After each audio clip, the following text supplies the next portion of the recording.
Okay, let's get started. This is me and my baby at Home Depot getting the wood. Okay, to start the project, I started with the base piece and I'm applying the ends onto the base piece. I go around the perimeters with wood glue and then secure it with the 1.5-inch screws.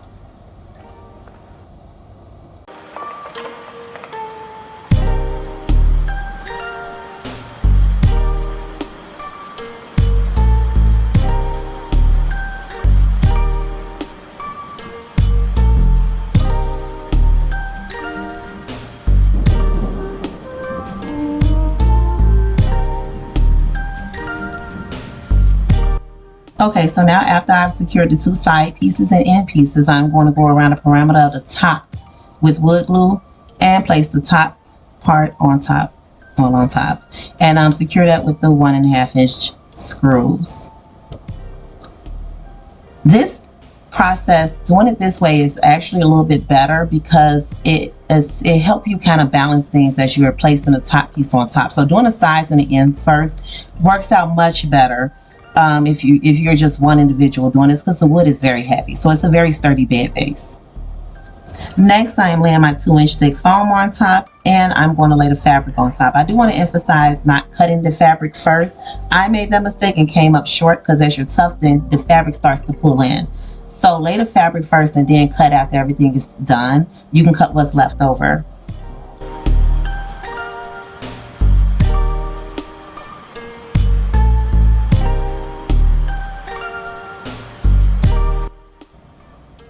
And of course, mommy's little helper is always right there helping. Now for the tufting, I took the 1-inch thick screws and put them through the 1-inch thick washers and drilled them through the foam, fabric, and the wood.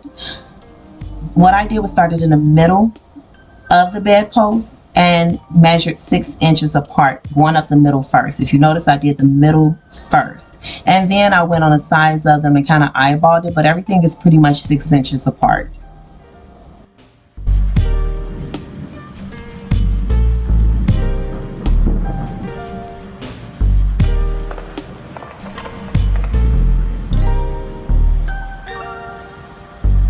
Now as I measure and go along, I make sure I fold the fabric a little bit. Also make sure I pull very, very tight. So make sure you're pulling the fabric tight and measuring as you go along. As you can see here, I measured 6 inches and I put the screw through the washer and drilled it through the wood.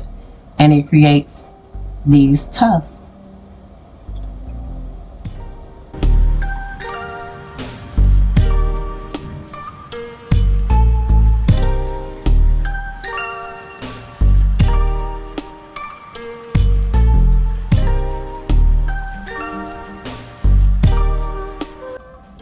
Now that I've done the one side, I flip everything over and begin on the other side. So now I'm pulling the foam and the fabric to the other side, and I am going to use the staple gun to kind of secure it to hold it down as I work on this side.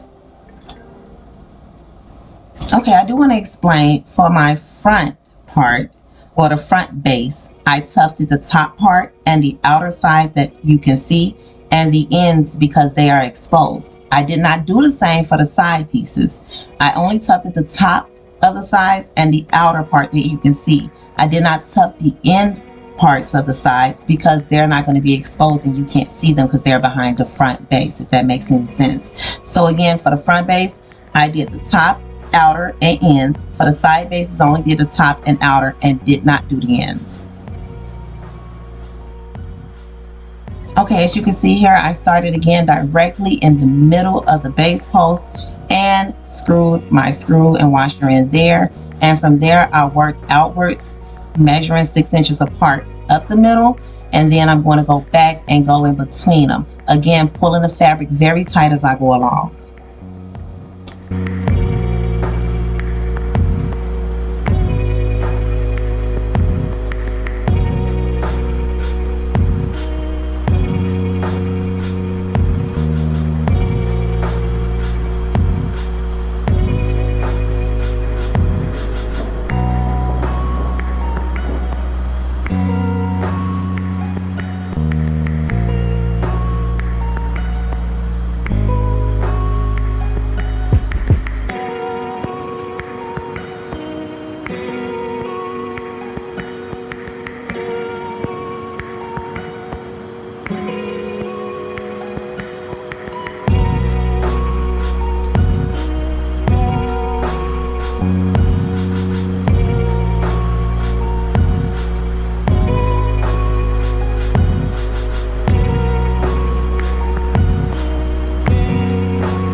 Now that the top and the front part is done, I am going to take the leftover fabric, pull it very, very, very tight, pull it really tight, and staple it on the inside and trim the excess fabric off.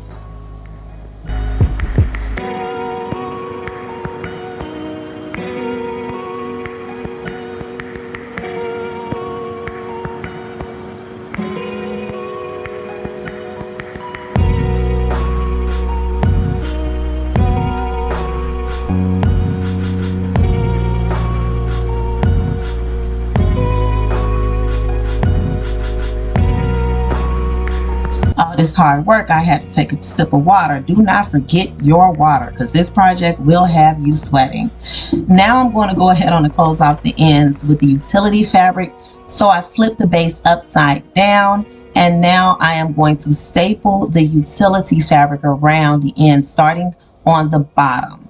So as you can see, I'm placing the utility fabric down and stapling it as I go along.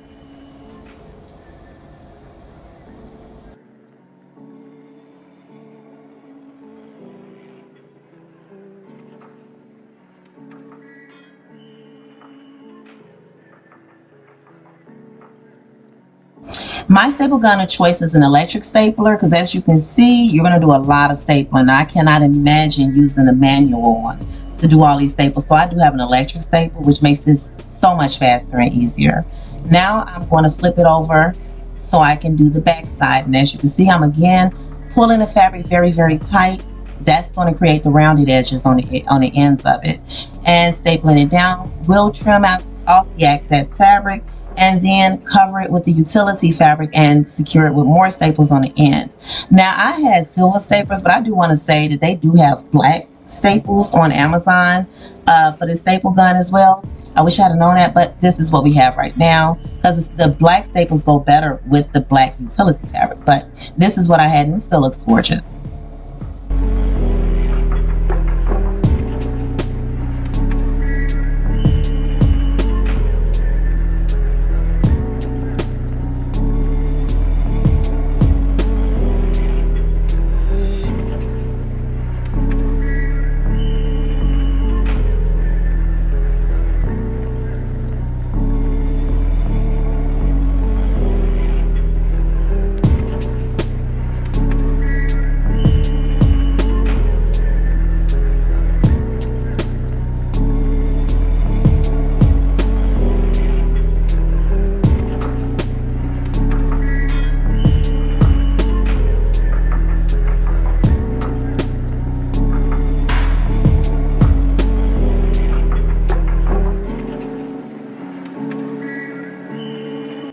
Now that I've secured the blue fabric and have it nice and tucked away, I am closing off the back by pulling the utility fabric from around the bottom, where we already secured the bottom, towards the top of the back, where I'm going to secure the back.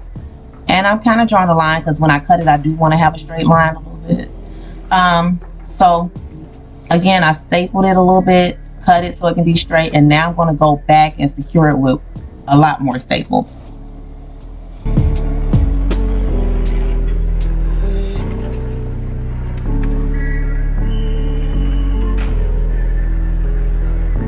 Now we are all done with one side base. I still have a front base and another side base to go. This is just one part of the 3-part base.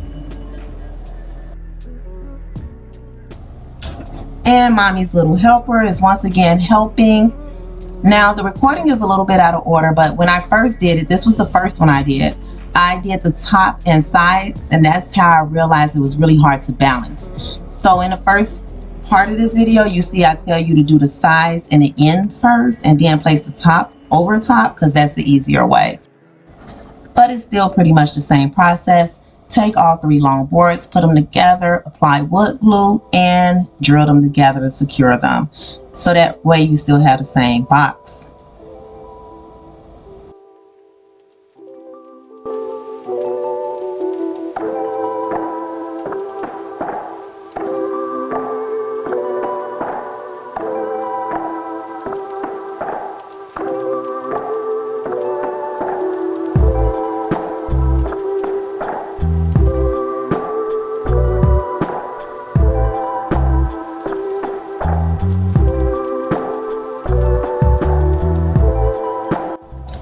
Once again, I lay the foam and the fabric and begin a tufting process. Again, starting directly in the middle of the board. I measure from the ends and the sides straight to the middle.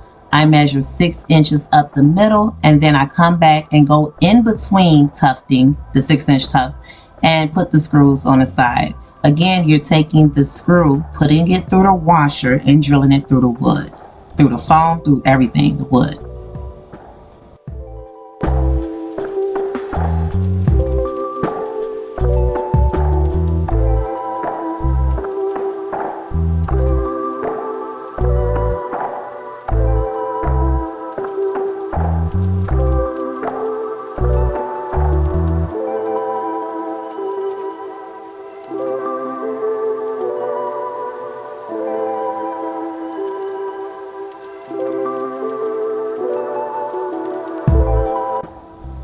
Okay, so this was the first one I did, agreeing my first time. So the first half of this video is the time that I realized everything that I did incorrectly this particular time. So this time I had stapled the fabric down first before I did the side tufting. Either way worked out fine though, to be honest with you. But the first way I found a little bit easier. But on this side, as you can see, before I began the side tufting, I stapled it down first and secured it. But I did find that I had to go back and remove staples after this one was done, which is why I chose not to do that the second time around, which is in the first part of this video. But nonetheless, I am now beginning the side tufting. I started in the middle again, went up the middle 6 inches and came back and went on the sides.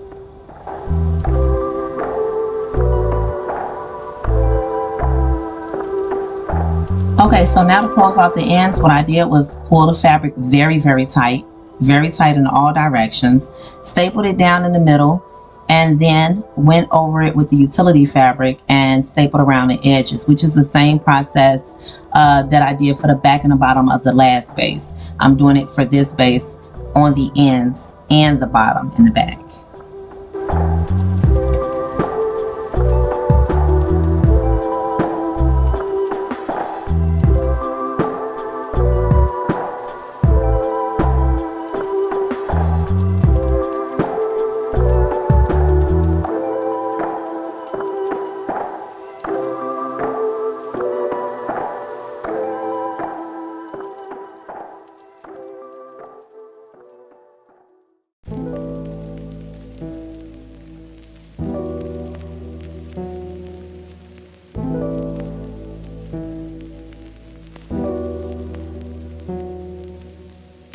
Now that that's done, we get to the headboard. This headboard tried to take me out, y'all. It was so heavy, but like I said, I took my 4 pieces, as mentioned in the previous video, part 1, and put them together. How did I put them together? I laid them down, and I put wood glue in between all 4, and I took the Simpson strong ties, which is basically metal wood connectors, and connected them together. The reason I did this is because, again, transportation purposes, I have a small truck.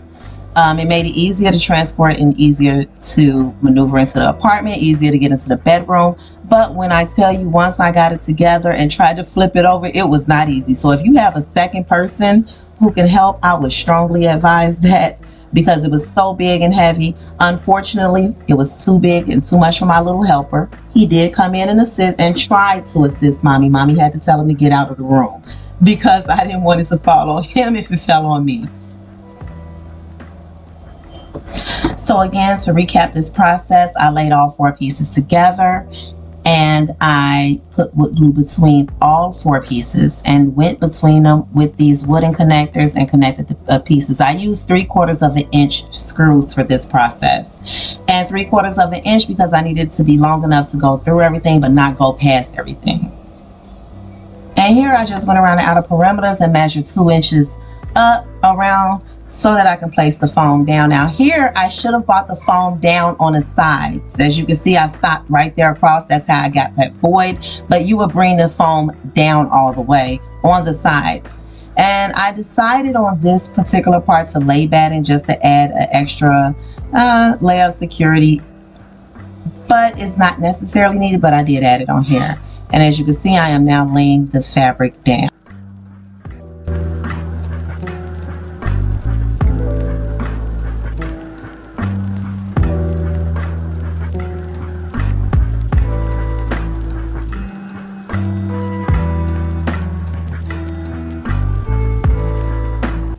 So I measured 8 inches apart and I laid my washers down and drilled them, put the screw through the washer, drilled it through the wood. So my first row is 2 inches down from the sides and then 8 inches apart.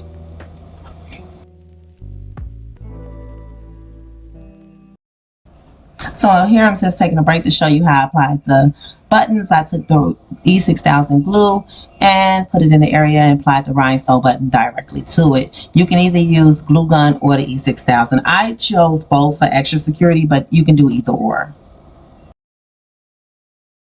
So back to the headboard. As you can see, I went all the way down and across with the 8-inch measurements. Now I'm going back in between those and applying a button in between the 8 inches so it can create these diamond tufts.